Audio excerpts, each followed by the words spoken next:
Welcome to the Good Karma Sport Fishing Podcast. I'm your host, Captain Ryan Van Fleet. Hey guys, thanks for tuning in. So, I was watching some underwater dredge videos this morning. They popped up in my feed, and I just love to watch fish come in on dredges. It's just amazing. And with the technology out there, you can really see how fish come in. They take a look at it, and they move away from it. They don't attack it. So, I want to give you guys a few little tips here this morning. So there's all this crap out there on the internet about like high-speed trolling, planer fishing, live bait fishing. Guys, I can tell you from experience is some days the fish just want the ship moving really fast. And the guys that are high-speeding will destroy fish versus a guy that's planer fishing. And then the next day, you'll see the planer guy catching more than the high-speed guy. And then the following day, you'll see the guy live baiting destroying the fish. And then the next day, you'll see the spear divers crushing fish versus what the guys with rod and reels are doing. So there's like, you got to keep all those factors in mind.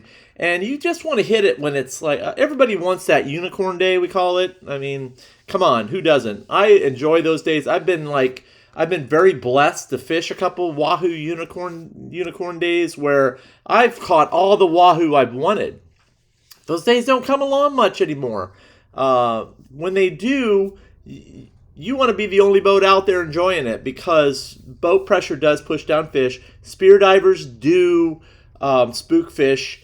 And if the fish are not very active, meaning that they're very spooky, they're not going to bite and the spear divers are going to crush them. So, hey, it is what it is. It's a new world of fishing out there, so you need to learn how to adapt. So you can't be afraid to change things up, okay? Meaning that one day you might have crushed the fish, or like, let's say, for example, last year you may have crushed fish doing 7 to 8 miles an hour, and then you're back in the same scenario, everything's right, you're not getting bit, and then you're like, oh, they're not biting. But did you change up your speed, okay? Did you change the angles?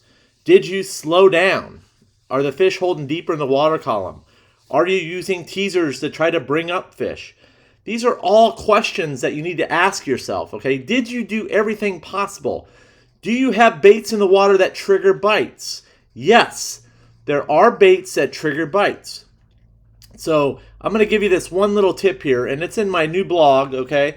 And the title of the blog is Wahoo Fishing, the easiest way to catch a Wahoo, a complete guide to the best Wahoo lures. Okay, so meaning when I say complete guide, okay, really, here's what you need to have, okay, as far as some bite triggers. You need to have a lure that has some sort of tiger stripes. Now, you guys all know that, seeing my videos, you guys all know I love that Halco Laser Pro bait fish with the tiger stripes. That is a bite trigger, okay, because it mimics so many different types of bullet mackerel. It mimics little bonito. You need to look at the pattern, the frigate mackerels, all that stuff. So when you go and look at the Halco or any other lure, like a Rapala, deep diver, does it have the tiger stripes, okay? And then the next one, you need to have a sardine type lure. My favorite is the Nomad Mascad sardine. Yeah, I know I've talked about Nomad, but I think they've gotten a little bit better as far as how their lures are designed, because we're into like the 3rd or 4th generation of these lures, and they've kind of learned a little bit here over the years, but they've gotten a little bit better, I must say. And I really like that sardine pattern. So that one works really well. The Nomad is designed to troll a little faster than the Halco and will swim a little bit better just because of the engineering. But they all have that same tail wag. And it's that tail wag at that certain speed that's going to get you bit. I caught Wahoo trolling at slower speeds with the Halcos at bait, like trolling them in at 4 to 5 miles an hour on downriggers. Okay, so if the fish are holding deep, you guys may need to adjust that speed a little bit. Okay, work your angles. There's so much you guys can do to get the bite. Now, those fish will follow your bait for a hell of a long time, okay, before they'll bite. And something might trigger them. You may need to stop. You just got to start building your instincts on what to do. If you're not getting bit and other people are catching around you, something's up. something's up. You need to make a change, okay? So, but there's some days you just can't do anything because if the high-speed guys are catching them, they want it fast. They want it quick. So you got to make those observations, okay? And that's just how it goes. Some days those fish are so tuned in on flying fish that they want that ballyhoo. They want that bait strip with that blue and crystal. It's just how it goes. Adjust where you're putting your baits in your spread. Okay, are they too far back? Do they need to be more in the wash? Are they running correctly? Do you have wire versus non-wire? You just got to be ready to make that, and a good captain will like take the risk, okay? He's going to take the risk, and if he knows that the wire's not getting bit, he's going to dump the wire, and he's going to like say, hey, you know, he's going to dump the wire to get the bite, and if it works, it works. It doesn't, it doesn't. So my tip to you guys today is, but before I want to do that, I want to talk to you guys a little bit about some of the courses I got going on here. So I've got I've really worked on building an audio for you guys with some really good mutton snapper tips. And it's an audio. I tell you exactly what I'm doing as far as my leader links right now. I tell you where to fish. It's loaded with tips in there. So it's an audio, okay? And it's an update to the power drifting course, okay? Now I've got 2 audios available. One is the secret snapper bait that I'm using. And I have a bonus update for mutton snapper fishing. Now in that bonus mutton snapper audio, it's loaded with information. Okay, there's a lot in there, including some ledges and stuff that are pretty active right now. So I'm not going to give you any more information than that because I don't want to give away what's in it. It's a lot. So so that's available for you guys. Audios are great because you can just listen and. Yeah, and then also too for you guys that want to, really learn how I'm wahoo fishing, then you can buy the Wahoo Slayer course and learn how I run the downriggers and the planers. Yeah. And the rigging crew. Shout out to the new members in the rigging crew. Thank you guys for joining up. You guys are going to love it. And what we're doing in the rigging crew right now, we are going through Wahoo lures. We're going to be focusing on Wahoo stuff over the next couple months.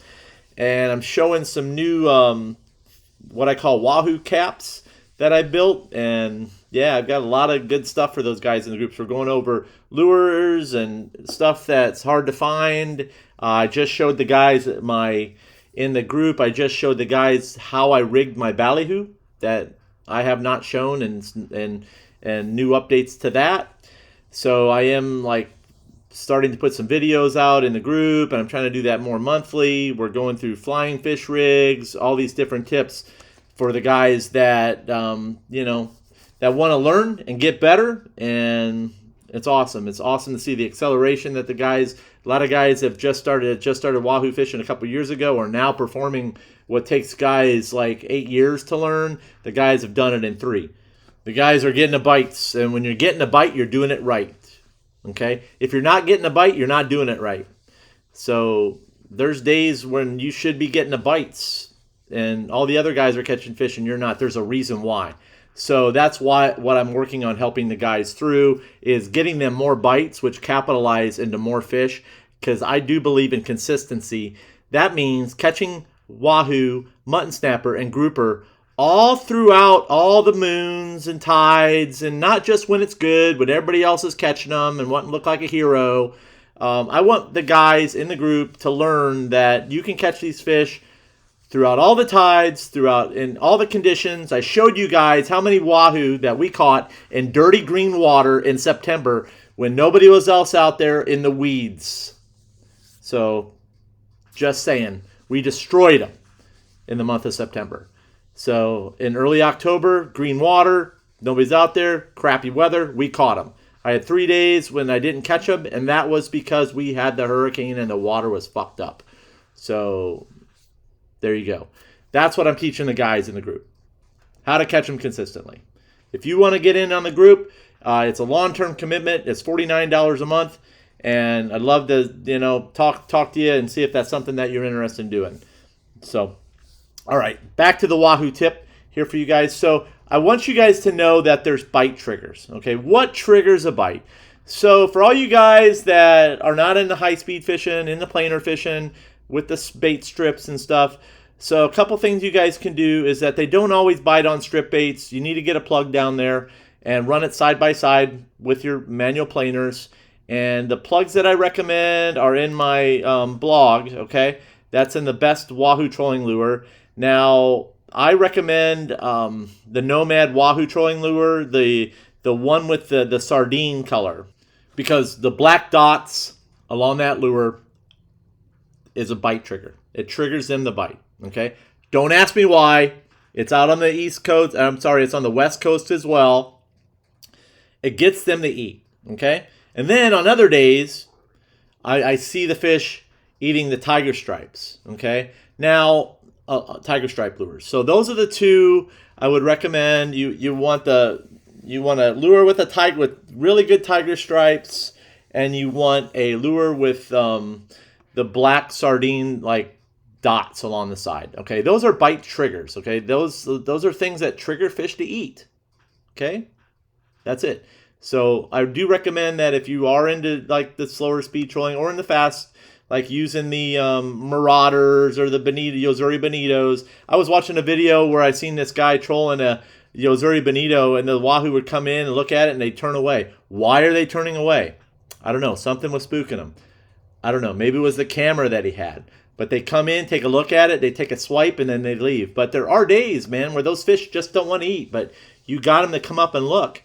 Now, if you have something else in the spread that might incite them. So typically what I like to do with plugs is, you want to run them like in that wash, okay? So maybe they can see too much. I don't know. So like Yozuri Bonitos, the best thing to do is run those things really close. Some guys will run them long. It's like on days when it's really flat calm. Is it better to run your lure shorter and try to cover shit up in the wash? I don't know. I mean, I'm not an expert at it by far. All I know is that I make adjustments and I put shit in my spread accordingly, so I cover all those bases. One will be in the wash. One will be right outside the wash. There's just some days where I just can't get the boat to do what it'll do to get the bite, honestly. I tell the people that too. If I can't get the boat dialed in to catch fish, like if there's something going on, and I'm done. It's my job to catch fish for clients, not the hunt around all day. So I'll let them know I can't get it done. I'm very honest about it. If I don't have that gut feeling that it ain't going to happen, I'm out. I'll go do something else. That's what I do. My job is to put fish in the boat. And if I don't have that feeling, if shit ain't right, if I can't get the boat positioned correctly, if I feel the water is way off, if I know the fish are keyed in on high speed that day, I have to make adjustments. I got to see what I can do to get my speed up. So I adjust my lures correctly to get to make the adjustments based on what I can do with a single engine and the Good Karma. I know what Good Karma can do, and I know what she can't. And I never push her over her limits. That's why she's one hell of a boat. So, because I respect her. And what happens too is you get a lot of boats out there and you get recognized, and then what happens is you'll get some guys following me, and I just tell my clients I can always tell when somebody's struggling because they're following me around. So, but yeah, so my advice to you guys is make sure that you have lures in your box that trigger bites, okay? And I have even I know when I'm on them. And I know when I've got triggers is I'm usually guys are like, you need to run separate baits. Guys, I've been running. All I know is that when I'm got a bait that's hot and I have confidence in it, I'm dumping the whole spread out. I mean, of the same lure, and it's working. So if I'm not getting a bite on the right, I'm getting a bite on the left, or I'm bringing them in, and I'm doing more of that now than I've ever done before. I'm always got some sort of bait strip in the water because I do believe that those fish, based on underwater behavior, are drawn in out of curiosity on the flash. I run the strip as deep as I can get it to bring the fish in.